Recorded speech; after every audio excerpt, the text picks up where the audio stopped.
Hey guys, Damien here. So in this video, we're going to pick up where we left off a couple videos ago regarding what was going on between USA and Israel in the late 60s.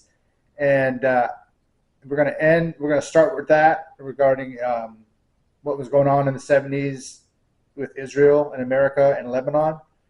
We're going to end with Lebanon as well. But in between that, I'm going to not talk about it, but just show you guys my notes that I was taking while I was studying all this stuff and let you know I kind of got ahead of myself. I think it only happened one time when I was doing all this research. I'm going to tell you the mistake I made and why. I made the mistake of thinking because Israel just started as a brand new country, basically, like in 1948, even though I wanted to start with 1916 with the legally purchased settlements from the Balfour Declaration. I'm thinking Israel, like America's been established for a long time.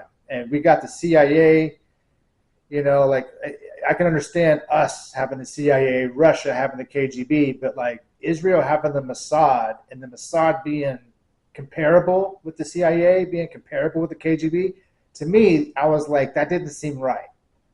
I had nothing to go off of other than that was my own ignorance.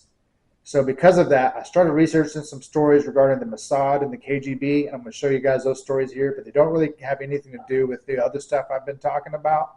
But I don't want my notes to go to waste. But when you see things like me having a theory about Russia hating Jews or Jews hating Russia because Russia was persecuting Jews, that was my own theory, and it was wrong.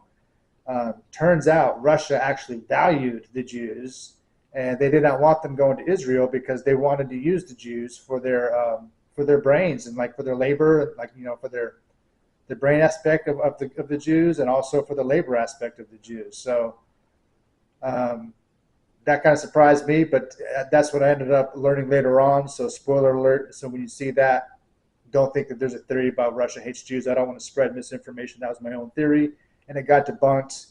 And also it turns out that, in my opinion, that Israel is pretty competent when it comes to their spies. So I was also thinking that maybe it was all this control that's going on with Israel and America. I'm thinking Israel is so small, the size of New Jersey. It seems like there's something else that's controlling Israel, that's allowing us to be, that's allowing Israel to manipulate America in favor of Israel.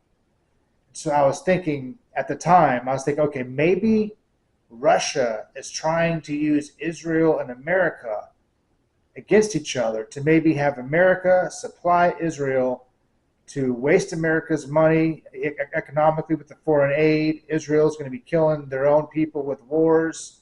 That's what I was going on in my head.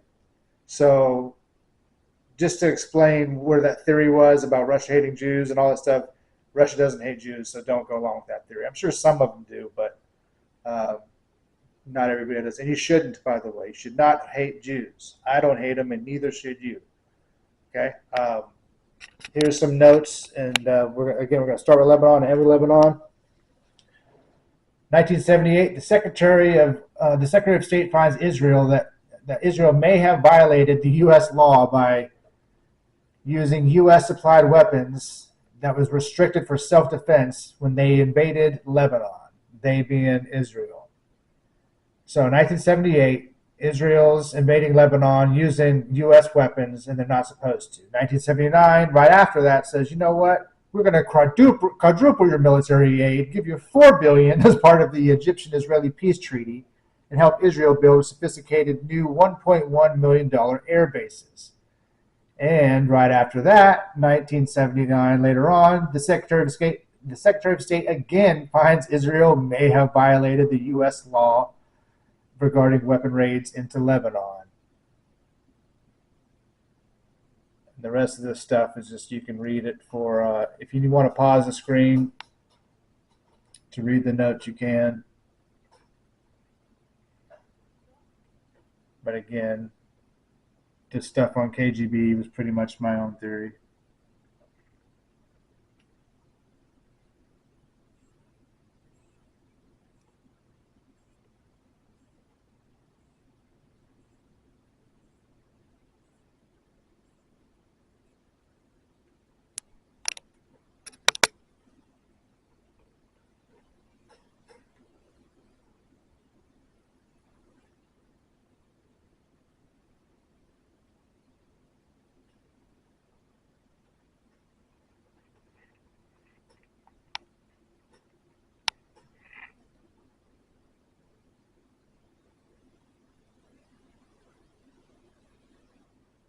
And so, yeah, Israel, our greatest ally, invaded Egypt in 1956 and invaded Lebanon in 1978, 1982, 2006, and 2024, and since 2004, since 2024, again in 2026.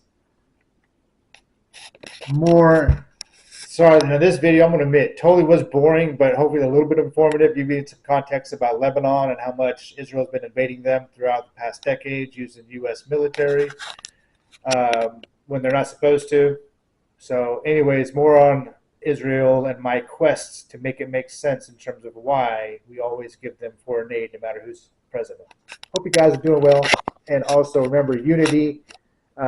Divide is what the bad guys want to happen to us. We're going to have a unity state of mind. When people disagree with you, just try to think that they don't have the facts that you know, and just try to talk to them about one issue at a time, and see if you can talk to them with the intention of having a goal of finding common ground, instead of trying to have like an "I told you so" moment, or like point out how stupid you think they are. They're not stupid, they're just ignorant. Okay, that means they don't have the information that I'm sharing with you, that you're learning through these videos. So I'm very proud of you for sticking through these videos, and I'm very proud of you for learning this with me, and I guarantee you it's going to get a lot more interesting after this boring ass video. Sorry about that.